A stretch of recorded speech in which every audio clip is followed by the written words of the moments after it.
Hi hello ನಮಸ್ತೆ. ಸೌ ಕಿಚನ್ಗೆ ಸ್ವಾಗತ. ಬನ್ನಿ ಸ್ನೇಹಿತರೆ, ಇವತ್ತು ಪ್ರೋಟೀನ್ ಇರೋಂತಹ ರೆಸಿಪಿನ ಮಾಡ್ಕೊಳ್ತೀನಿ. ತುಂಬಾ ಹೈ ಪ್ರೋಟೀನ್ ಇರೋಂತಹ ರೆಸಿಪಿ. ಈ ಥರದೊಂದು ರೆಸಿಪಿ ಮಾಡಿಕೊಂಡ್ರೆ ಡೈಲಿ ಇದೇ ಥರದ ರೆಸಿಪಿ ಮಾಡಿಕೊಡಿ, ಟಿಫನ್ನ ಮಾಡಿಕೊಡಿ ಅಂತ ಕೇಳ್ತಾರೆ. ಅಷ್ಟು ಟೇಸ್ಟಿಯಾಗಿರುತ್ತೆ, ಅಷ್ಟು ಕೂಡ ಹೆಲ್ತಿಯಾಗಿದೆ.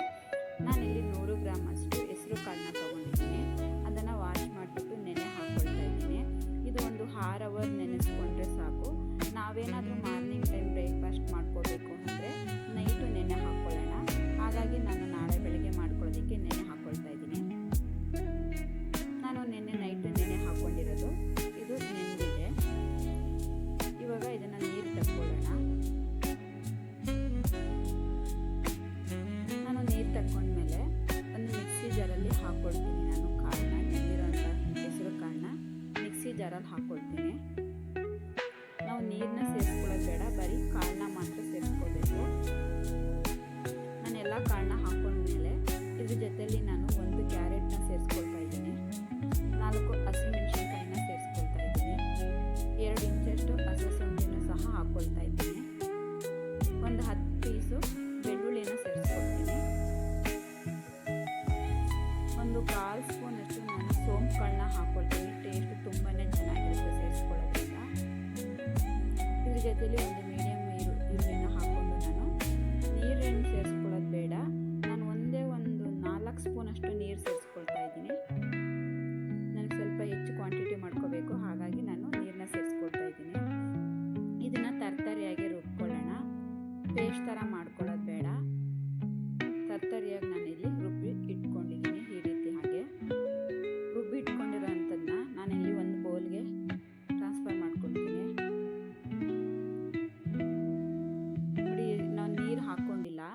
ಕ್ಯಾರೆಟಲ್ಲಿ, ಈರುಳ್ಳಿ ಎಲ್ಲದರಲ್ಲೂ ತೇವಾಂಶ ಇರೋದ್ರಿಂದ, ಹೆಸರು ಕಾಳಲ್ಲಿ ಎಲ್ಲದರಲ್ಲೂ ನೀರಿನ ಅಂಶ ಇರೋದ್ರಿಂದ ನೋಡಿ, ಆದ್ರೂ ಅದು ತಿಳ ಆಗಿದೆ. ಹಾಗಾಗಿ ನಾವು ನೀರನ್ನ ಸೇರಿಸ್ಕೊಳ್ಳೋದು ಬೇಡ.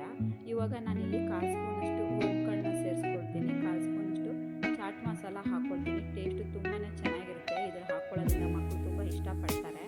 ನಾನು 1/4 ಸ್ಪೂನಷ್ಟು ಅರಿಶಿನ ಪುಡಿ ಸೇರಿಸ್ಕೊಳ್ತೀನಿ. ನನಗೆ ರುಚಿಗೆ ಎಷ್ಟು ಬೇಕೋ ಅಷ್ಟು ಉಪ್ಪನ್ನ ಸೇರಿಸ್ಕೊಳ್ತಾ ಇದ್ದೀನಿ. ಸ್ವಲ್ಪ ಕೊತ್ತಂಬರಿ ಸೊಪ್ಪನ್ನ ಸೇರಿಸ್ಕೊಳ್ತಾ ಇದ್ದೀನಿ. ಇದಕ್ಕೆ ಬೇಕಿದ್ರೆ ನಾನು ಮೆಂತ್ಯ ಸೊಪ್ಪು, ಸಬ್ಬಕ್ಕಿ ಸೊಪ್ಪು ಎಲ್ಲವನ್ನು ಚಾಪ್ ಮಾಡಿ ಸೇರಿಸ್ಕೋಬೋದು. ನಾನಿಲ್ಲಿ ಕೊತ್ತಂಬರಿ ಸೊಪ್ಪು ಒಂದೇ ಇರೋದ್ರಿಂದ ನಾನು ಅದನ್ನು ಸೇರಿಸ್ಕೊಂಡು ಎಲ್ಲನೂ ನೀಟಾಗಿ ಮಿಕ್ಸ್ ಮಾಡ್ಕೊಳ್ತೀನಿ. ತುಂಬಾ ಆರೋಗ್ಯಕ್ಕೆ ಒಳ್ಳೆಯದು. ಈ ರೀತಿಯಾದ ರೆಸಿಪಿ ಮಾಡಿಕೊಟ್ಬಿಟ್ರೆ ಡೈಲಿ ಬೇಡ ಅಂತಲೇ ಹೇಳಲ್ಲ, ತುಂಬ ಇಷ್ಟಪಟ್ಟು ತಿಂತಾರೆ. ಲಂಚ್ ಬಾಕ್ಸ್ಗೆ ಮತ್ತು ಮಕ್ಕಳು ಬಾಕ್ಸಿಗೆ, ಎಲ್ಲ ಟಿಫನ್ ಬಾಕ್ಸ್ಗೆ ಕಟ್ಟೋದಕ್ಕೆ ಎಲ್ಲದಕ್ಕೂ ಸೂಪರ್ ಆಗಿರೋಂತಹ ರೆಸಿಪಿ ಇದು. ನಾನು ಎಲ್ಲನೂ ಮಿಕ್ಸ್ ಮಾಡ್ಕೊಂಡ್ಮೇಲೆ ನಾನಿಲ್ಲಿ ಸ್ವಲ್ಪ ಗೋಧಿ ಹಿಟ್ಟನ್ನ ಸೇರಿಸ್ಕೊಳ್ತಾ ಇದ್ದೀನಿ. ನಾವು ಸ್ಟಾರ್ಟಿಂಗ್ಗೆ ಜಾಸ್ತಿ ಹಾಕ್ಕೊಳ್ಳೋದು ಬೇಡ, ಸ್ವಲ್ಪ ಸ್ವಲ್ಪನೇ ಹಾಕ್ಕೊಂಡು ಗೋಧಿ ಹಿಟ್ಟನ್ನ ಚೆನ್ನಾಗಿ ಮಿಕ್ಸ್ ಮಾಡಿ ನಾದ್ಕೊಳ್ಳೋಣ. ಮತ್ತು ಎಕ್ಸ್ಟ್ರಾ ನೀರು ಸಹ ಸೇರಿಸ್ಕೊಬಾರ್ದು. ನಾವು ಎಕ್ಸ್ಟ್ರಾ ನೀರನ್ನ ಸೇರಿಸ್ಕೊಳ್ಳೋದ್ರಿಂದ ಇದ್ರದ್ದು ಟೇಸ್ಟ್ ಹೋಗ್ಬಿಡುತ್ತೆ, ಅಷ್ಟೊಂದು ಚೆನ್ನಾಗಿರಲ್ಲ. ಆವಾಗ ಹಿಟ್ಟು ಜಾಸ್ತಿ ಆಗುತ್ತೆ, ಕಾಳು ಕಮ್ಮಿ ಆಗುತ್ತೆ. ನಾನಿಲ್ಲಿ 100 ಗ್ರಾಮ್ ಅಷ್ಟು ಹೆಸರು ಕಾಳನ್ನ ತೊಗೊಂಡಿದ್ದೀನಿ. ನಾನು 100 ಗ್ರಾಮ್ ಹೆಸರು ಕಾಳನ್ನ ಈ ರೀತಿಯಾಗಿ ರುಬ್ಕೊಂಡಿರೋದ್ರಿಂದ ಇಷ್ಟರಲ್ಲಿ ನಾವು ಮಾಡ್ಕೊಳ್ಳೋ ಬ್ರೇಕ್ಫಾಸ್ಟ್ ಬಂದುಬಿಟ್ಟು ಒಂದು 6 ಜನಕ್ಕೆ ಆಗೋಷ್ಟು ಆಗುತ್ತೆ. ನೋಡಿ, ನಾನು ಮತ್ತೆ ಹಿಟ್ಟನ್ನ ಸೇರಿಸ್ಕೊಂಡು ಈ ರೀತಿ ಹಾಗೆ ನಾದ್ಕೊಳ್ತಾ ಇದ್ದೀನಿ. ನಾವು ಎಷ್ಟು ಚೆನ್ನಾಗಿ ಹಿಟ್ಟನ್ನ ನಾದ್ಕೊಳ್ತೀವೋ ಅಷ್ಟು ಚೆನ್ನಾಗಿ ಬರುತ್ತೆ. ಇದು ಪೂರಿ ಥರನೇ ಉಬ್ಬುತ್ತೆ ಚಪಾತಿ. ನನಗೆ ಇನ್ನೂ ಸ್ವಲ್ಪ ಹಿಟ್ಟು ಬೇಕು, ನಾನು ಇನ್ನೂ ಸ್ವಲ್ಪ ಹಿಟ್ಟನ್ನ ಸೇರಿಸ್ಕೊಳ್ತೀನಿ. ನಾನು ಹಿಟ್ಟನ್ನ ಸೇರಿಸಿ ಈ ರೀತಿ ಹಾಕಿ ಗಟ್ಟಿಯಾಗಿ ಮಿಕ್ಸ್ ಮಾಡ್ಕೊಂಡಿದ್ದೀನಿ. ಈ ರೀತಿಯಾಗಿ ಮಿಕ್ಸ್ ಮಾಡ್ಕೊಬೇಕು. ನೋಡಿ ಎಷ್ಟು ಗಟ್ಟಿಯಾಗಿ, ಎಷ್ಟು ಚೆನ್ನಾಗಾಗಿದೆ. ಈಗ ಇದಕ್ಕೆ ನಾನಲ್ಲಿ 1 ಸ್ಪೂನಷ್ಟು, 1 ಟೇಬಲ್ ಸ್ಪೂನಷ್ಟು ಎಣ್ಣೆ ಸೇರಿಸ್ಕೊಳ್ತೀನಿ. ಇವಾಗ ಇದಕ್ಕೆ ಎಣ್ಣೆ ಸೇರಿಸ್ಕೊಂಡ್ಮೇಲೆ ಒಂದು ರೌಂಡು ಎಲ್ಲ ಕಡೆ ಮಿಕ್ಸ್ ಮಾಡ್ಕೊಳ್ಳೋಣ. ನಾವು ಈ ರೀತಿ ಎಣ್ಣೆ ಹಾಕ್ಬಿಟ್ಟು ಮಿಕ್ಸ್ ಮಾಡ್ಕೊಳ್ಳೋದ್ರಿಂದ ಚೆನ್ನಾಗಿ ಬರುತ್ತೆ, ಸಾಫ್ಟಾಗಿರುತ್ತೆ, ಟೇಸ್ಟು ಕೂಡ ಸಖತ್ತಾಗಿರುತ್ತೆ. ನಾವು ಹಾಕಿರೋ ಅಂಥ ಮಸಾಲೆಗಳಿಗೆಲ್ಲನೂ ಸೂಪರಾಗಿ ಅದು ನೆನೆಯುತ್ತೆ. ನಾನು ಇದೊಂದು 5 ನಿಮಿಷ ಮುಚ್ಚಿಟ್ಕೊಳ್ತೀನಿ. 5 ನಿಮಿಷ ಆದಮೇಲೆ ನೋಡಿ ಎಷ್ಟು ಚೆನ್ನಾಗಿ ಸಾಫ್ಟಾಗಿ ನೀಟಾಗಿ ಆಗಿದೆ ಹಿಟ್ಟು. ಹದವಾಗಿ ಮುಚ್ಚಿಡಬೇಕು.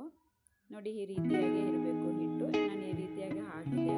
ನಾನು ಇವಾಗ ಸ್ವಲ್ಪ ಕಟ್ ಮಾಡಿಕೊಂಡು ರೆಡಿ ಮಾಡ್ಕೊಳ್ತೀನಿ.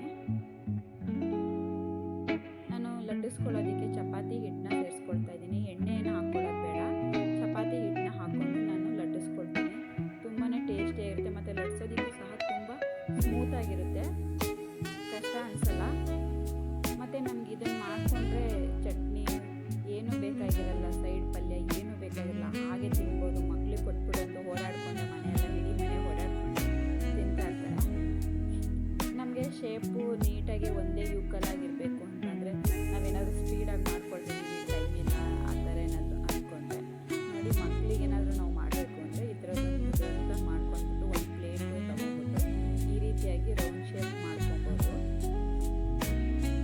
ಸ್ವಲ್ಪ ಈ ರೀತಿ ಮಾಡ್ಕೊಡೋದ್ರಿಂದ ಮಕ್ಕಳು ಇಷ್ಟಪಡ್ತಾರೆ, ಎಲ್ಲ ಏನು ಈಕ್ವಲ್ ಆಗಿದೆ, ಚೆನ್ನಾಗಿದೆ ಅಂತೇಳಿ. ನಾನು ಒಂದನ್ನ ಆ ರೀತಿಯಾಗಿ ಮಾಡಿ ತೋರಿಸ್ತಾ ಇದ್ದೀನಿ. ನಾವು ಎಲ್ಲ ಹಿಟ್ಟನ್ನು ಸಣ್ಣ ಸಣ್ಣದಾಗಿ ತೊಗೊಂಡು ಉಂಡೆ ಮಾಡಿ ಇಟ್ಕೊಂಡ್ಬಿಟ್ಟು ಹಾಗೆ ಕೂಡ ಸಹ ನಾವು ಲಟ್ಟಿಸ್ಕೋಬೋದು. ನೋಡಿ, ನಾನು ಪುಟ್ಟದಾಗಿ ಹಿಟ್ಟನ್ನ ತೊಗೊಂಡು ತೋರಿಸ್ತಾ ಇದ್ದೀನಿ. ಅಂದರೆ ಪ್ಲೇಟ್ ಹಾಕ್ಕೊಂಡು ಮಾರ್ನಿಂಗ್ ಟೈಮು ಮಾಡೋಷ್ಟು ಟೈಮ್ ಇರಲ್ಲ, ಪೇಷನ್ಸ್ ಇರಲ್ಲ. ಹಾಗಾಗಿ ಪುಟ್ಟದಾಗಿ ಹಿಟ್ಟನ್ನ ತೊಗೊಂಡ್ರೆ ಈ ರೀತಿಯಾಗಿ ಲಟ್ಟಿಸಿ ಸಹ ನಾವು ಇಟ್ಕೋಬೋದು. ನಾನು ಅದೇ ರೀತಿಯಾಗಿ ಇಟ್ಕೊಂಡು ಆಲ್ರೆಡಿ ನಾನು ಗ್ಯಾಸ್ ಮೇಲೆ ತವನ ಬಿಸಿ ಆಗೋದಕ್ಕೆ ಇಟ್ಕೊಂಡಿದ್ದೆ. ಇವಾಗ ಹಾಕ್ಕೊಂಡಿದ್ದೀನಿ ಚಪಾತಿ. ಇವಾಗ ಎರಡು ಸೈಡು ಸ್ವಲ್ಪ ಲೈಟಾಗಿ ಎಣ್ಣೆ ಹಾಕ್ಕೊಂಡು ನಾವು ಇದನ್ನು ಪ್ರೆಸ್ ಮಾಡಿಕೊಂಡು ಬೇಯಿಸ್ಕೊಳ್ಳೋಣ. ಇದನ್ನು ಪ್ರೆಸ್ ಮಾಡಿ ಬೇಯಿಸ್ಕೋಬೇಕು. ಯಾರೆಲ್ಲ ಫಸ್ಟ್ ಟೈಮ್ ನನ್ನ ಚಾನಲ್ ನೋಡ್ತಾ ಇದ್ದೀರಾ, ನನ್ನ ಚಾನಲ್ ಸಬ್ಸ್ಕ್ರೈಬ್ ಮಾಡ್ಕೊಳ್ಳಿ. ಮತ್ತು ಈ ರೀತಿಯಾದಂಥ ರೆಸಿಪಿನ ಒಂದ್ಸಲ ಟ್ರೈ ಮಾಡಿ, ಎಷ್ಟು ಟೇಸ್ಟಿಯಾಗಿರುತ್ತೆ ಅಂದರೆ ನೀವೇ ಈ ವಿಡಿಯೋ ನೋಡಿ ನೀವು ರೆಸಿಪಿನ ಮಾಡಾದ್ಮೇಲೆ ನನ್ನ ಚಾನಲಲ್ಲಿ ಕಮೆಂಟ್ಸ್ ಹಾಕಿ ಯಾವ ಥರ ಇರುತ್ತೆ ಟೇಸ್ಟು ಅಂತೇಳಿ. ಸಖತ್ತಾಗಿರುತ್ತೆ. ಮಕ್ಕಳು ದೊಡ್ಡವರು ಎಲ್ಲರೂ ಇಷ್ಟಪಟ್ಟು ತಿಂತಾರೆ, ಯಾಕಂದರೆ ಅಷ್ಟೊಂದು ಟೇಸ್ಟಿಯಾಗಿರುತ್ತೆ ಇದು. ನೀವು ಒಂದ್ಸಲ ಈ ರೆಸಿಪಿ ಟ್ರೈ ಮಾಡಿ. Thank you.